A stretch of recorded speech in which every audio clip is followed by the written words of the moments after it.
Bismillahirrahmanirrahim. Assalamualaikum warahmatullahi wabarakatuh.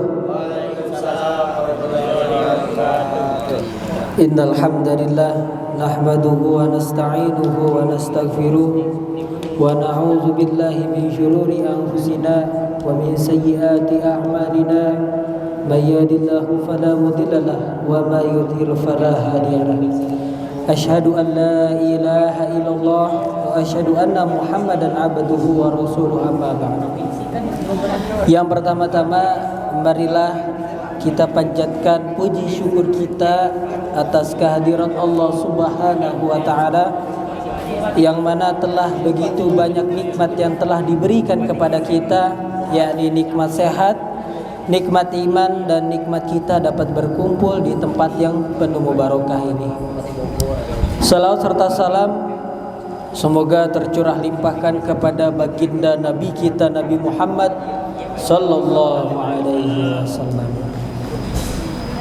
Yang pertama-tama dan tak lupa yang saya hormati dan sama-sama kita muliakan, untuk Bapak owner kita, Bapak Haji Martin, semoga beliau selalu dipanjangkan umurnya, disehatkan selalu badannya, dan dimudahkan dalam segala urusannya. Amin ya rabbal alamin. Dan terlupa yang tidak saya bisa sebutkan satu persatu namanya, namun tidak mengurangi rasa hormat dan ta'zim saya kepada teman-teman Showroom Syariah Mobilindo. Hadirin wal hadirat rahimakumullah. Yang kita akan bahas pada siang hari ini yakni tentang rintihan atau teriakan jeritan para penghuni neraka. Ya, ketika kita membicarakan tentang yang namanya neraka, berarti kita membicarakan yang namanya akhirat. Ketika kita bicarakan tentang akhirat, kita membicarakan tentang yang namanya alam gaib.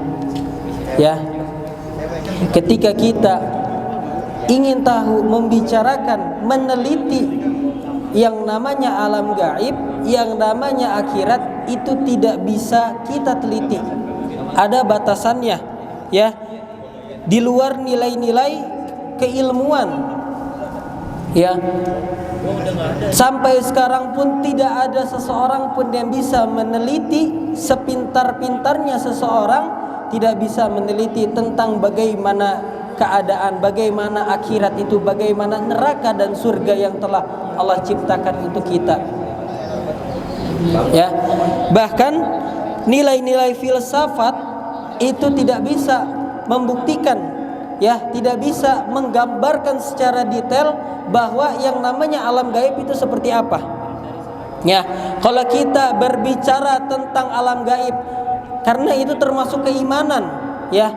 Ya, kalau ketika seseorang hamba tidak percaya yang namanya gaib, tidak percaya yang namanya alam selain alam manusia, apalagi akhirat, berarti itu keimanan yang harus dipertanyakan. Ya, sekarang saya mau tanya, gimana caranya kita mau tahu yang namanya akhirat? Gimana caranya kita mau tahu yang namanya setan? Bagaimana caranya kita mau tahu yang namanya alam di luar alam kita, alam gaib? Bagaimana cara taunya? Ayo, ada yang bisa jawab gak? Bagaimana cara kita mengetahui alam selain alam kita, alam gaib? Bagaimana cara kita tahu bahwa akhirat itu ada? Dari mana? Dari Al-Quran. Logikanya, ketika kita ingin membuat bangku, kita nanya ke tukang bangku. Logikanya, ketika kita ingin membuat mobil, kita nanya ke tukang mobil. Logikanya, ketika kita ingin memperbaiki sesuatu, berarti kita harus menanya ke ahlinya. Bagaimana caranya kita tahu yang namanya akhirat, yang namanya surga, yang namanya neraka, tempat kita berpulang nanti di akhirat? Bagaimana cara kita tahu? Dari Allah. Apakah kita bisa berdialog dengan Allah? Nggak bisa. Kita manusia biasa, tentunya apalagi saya imannya yang masih bawah, masih melakukan perbuatan maksiat, masih melakukan perbuatan dosa. Kita beda sama Nabi Musa. Nabi Musa kalau berdialog, berbicara sama Allah Subhanahu wa taala itu bagaikan tidak ada hijab. Bagaikan tidak ada hijab. Ya, tapi kalau kita, bagaimana cara kita mengetahuinya? Sudah ada yang namanya Al-Qur'an. Apapun problematika kehidupan, berkeluarga, berjualan, muamalah, mendidik, itu semua ada di Al-Qur'an. Ya, bahkan bagaimana kondisi di neraka, bagaimana kondisi penghuni-penghuni neraka, jeritan-jeritan mereka, siksaan-siksaan mereka yang begitu pedih, itu sudah diterangkan dalam Al-Qur'an. Ya, jadi kalau kita mau tahu apa sih neraka, neraka itu dalam Al-Quran sudah dijelaskan suatu tempat. Jadi kita manusia yang diciptakan oleh Allah Subhanahu wa taala, kita hambanya Allah bukan? Kita hambanya Allah bukan? Ya. Siapa yang hambanya Allah? Berapa? Oh, 5 orang doang hambanya Allah. Berapa? Ini hambanya Allah semua. Semuanya hambanya Allah. Tahu dari mana? Islam. Kita Islam. Sudah diakui hambanya Allah sama Allah. Hah? Insya Allah. Jadi sebuah pengakuan itu murah, tapi diakui itu mahal. Ya, kata ulama, pengakuan itu murah, tapi diakui itu mahal. Contohnya, tahu Prabowo, tahu Gibran, presiden dan wakil presiden kita, ya, pimpinan negara, ke presiden Indonesia. Kita kenal nggak sama dia? Kenal nggak? Tapi dia kenal kita nggak sebagai rakyatnya? Kenal nggak sama kita? Enggak, tapi kita rakyatnya. Iya, rakyat Indonesia. Tapi Prabowo kenal nggak sama kita? Enggak. Kenal. Nah, itu dia. Kenapa dibilang kata ulama pengakuan itu murah, tapi diakui itu mahal. Kita mengaku sebagai hamba Allah, tapi kita masih diperbudak oleh nafsu, kita diperbudak oleh harta, kita diperbudak oleh jabatan, kita diperbudak oleh yang namanya maksiat. Yang namanya hamba Allah seperti apa sih? Sudah tertera dalam Al-Quran. Yang namanya hamba Allah, jangan ketika kita lagi sakit doang kita ngaku hamba Allah.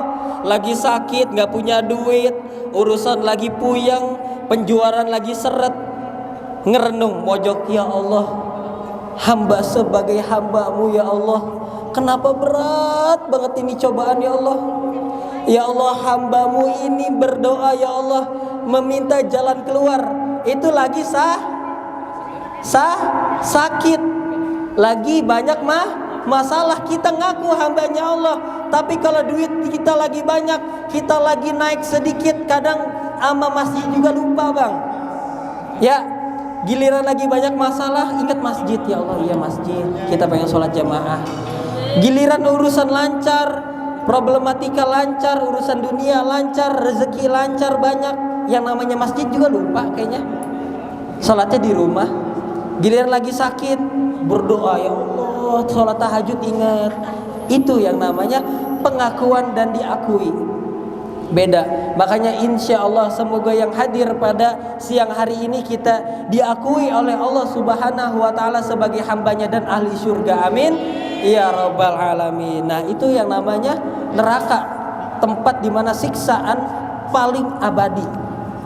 Ya, itu tempat berpulang kita.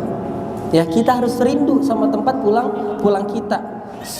Panasnya berapa pedihnya api neraka itu. Ya, maka semoga kita di tempat ini kita menjadi ahli surganya Allah, kita mendapat syafaatnya Rasulullah Sallallahu Alaihi Wasallam nanti di akhirat nanti. Ya, mungkin cukup sekian dari saya tentang perihnya neraka, jeritan ya penghuni neraka. Boleh yang ingin bertanya?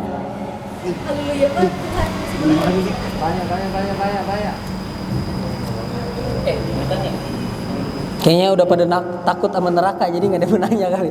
Oh ada ya, yang namanya neraka. Terus bang, bagaimana sih yang namanya isi neraka tuh seperti apa? Sama dengan surga. Kalau surga itu dilayani dengan hati, ketika ada hamba yang masuk ke surga, ketika ada ahli surga disambut sama malaikat Ridwan. Ya, wahai assalamualaikum wahai hamba-hambanya Allah, kau telah selamat, kau telah mendapatkan nikmat yang abadi, dibawa masuk. Yang cewek dapat sebuah kenikmatan yang kekal abadi apa? Ya, dalam ulama mengatakan wanita itu suka dengan keindahan, betul. Suka yang namanya pernak-pernik. Ya, karena wanita itu bagaikan perhiasan dalam Islam. Ya, jadi wanita itu kebahagiaannya, nikmatnya itu sebuah harta, sebuah keindahan, berlian. Ya, maka diberikan di surga. Laki-laki, nikmatnya laki-laki itu beda sama wanita. Wanita. Iya, makanya kenapa di surga laki-laki bidadari bisa dapat 3, bisa dapat 4, semenjangkan wanita nggak dapat bidadara. Karena nikmat seorang perempuan itu bukan laki-laki, tapi tapi keindahan, kemewahan dunia, kemewahan seorang berlian. Nah kalau laki-laki di surga nanti bidadarinya bisa dapat 2, bisa dapat 3. Itu sesuai amal kebaikan. Dan para istri gak bakal iri sama suami orang, gak bakal cemburu sama suami sendiri. Misalkan ada istri, suami istri, suaminya bidadarinya 4, istrinya lagi jalan-jalan, ketemu sama istri orang lain nih. Yang diobrolin apa? Ibu, ketemu lagi kita di surga ya. Waduh iya ibu, gimana suaminya, bidadarinya berapa? Oh aduh, suami saya bidadarinya 4. Waduh, amalnya banyak ya. Suami saya bidadarinya cuma 2. Oh iya bu, alhamdulillah. Nggak bakal iri. Yang namanya iri, dengki, yang namanya penyakit, semua yang haram di dunia itu jadi halal di surga. Tapi beda yang namanya neraka. Kenapa beda? Sama-sama dikasih perhiasan, sama-sama dikasih makanan, sama-sama dikasih minum, sama-sama dikasih pakaian. Tapi di neraka itu cara penyambutannya berbeda. Bagaikan menyambut orang-orang baru datang ke pabrik. Kalau lagi telat gimana? Dipelototin di gerbang sama malaikat Malik. Ya, sini kamu, dibawa masuk, dijambak, dilempar ke dalam. Itu siksaan neraka, dipelototin, disumpahin, diledekin sama malaikat. Ya, rasain kamu yang sering membantah perintah Allah, kamu yang sering berbuat maksiat, kamu yang sering melanggar, kamu yang sering tinggalin sholat, kamu yang durhaka kepada orang tua, kamu yang mempunyai uang dibuat foya-foya. Maka ini hasil dan buah kamu petik. Masuk, dilempar ke dalam neraka. Dilempar ke dalam neraka, jatuh, terbakar oleh api, mati enggak? Mati, karena panasnya neraka 70 kali lipat dari panasnya api di dunia. Ada yang berani 5 menit bakar jarinya pakai korek? Boleh sambil direkam live. Yang berani bakar, pasti enggak ada yang berani. Sakit, panas, melepuh. Begitupun di neraka, 70 kali lipat api panasnya di dunia. Dilempar ke dalam neraka, jatuh, terbakar jadi abu meleleh. Enak gak? Enak sekali mati, tapi enggak. Ketika jatuh jadi abu, hidup kembali. Itu siksaan.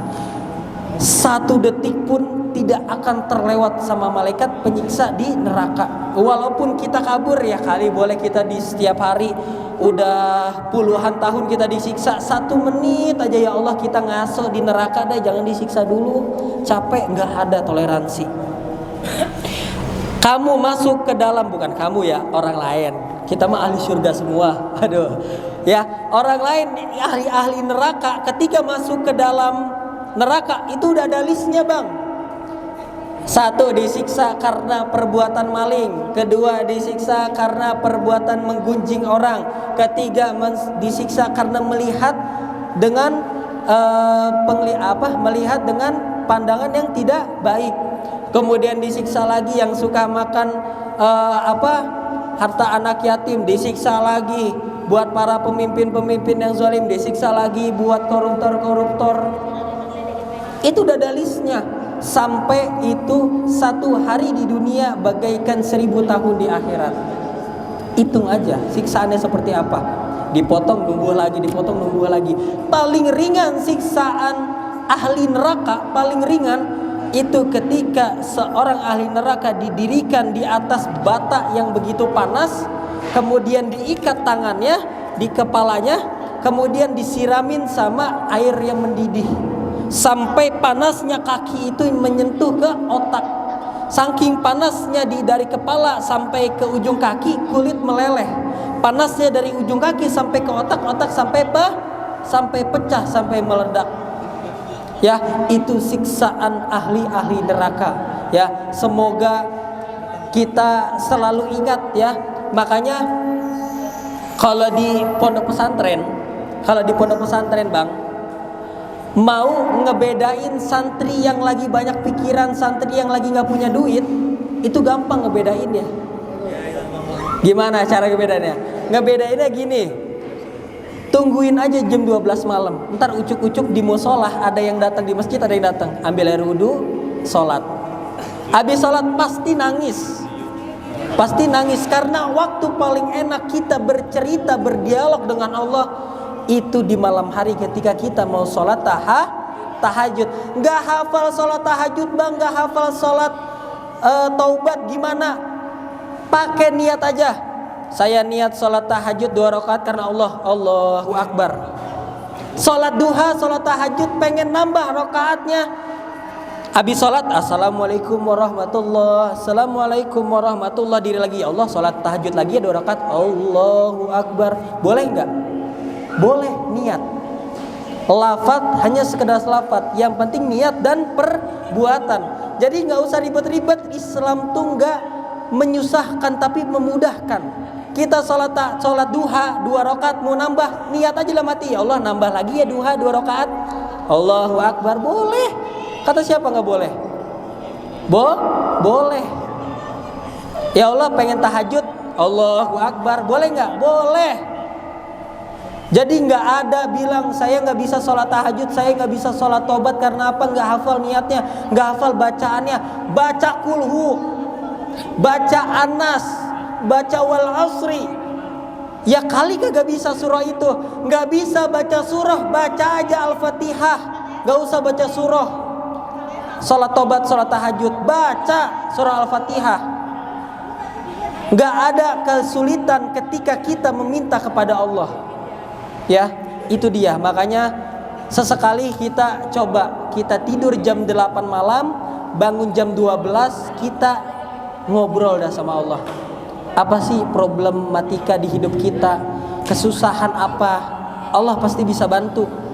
Begitu banyak yang dosa kita ingat di malam itu, kita menangis, setiap tetes air mata yang kita teteskan itu menghapus 1000 dosa.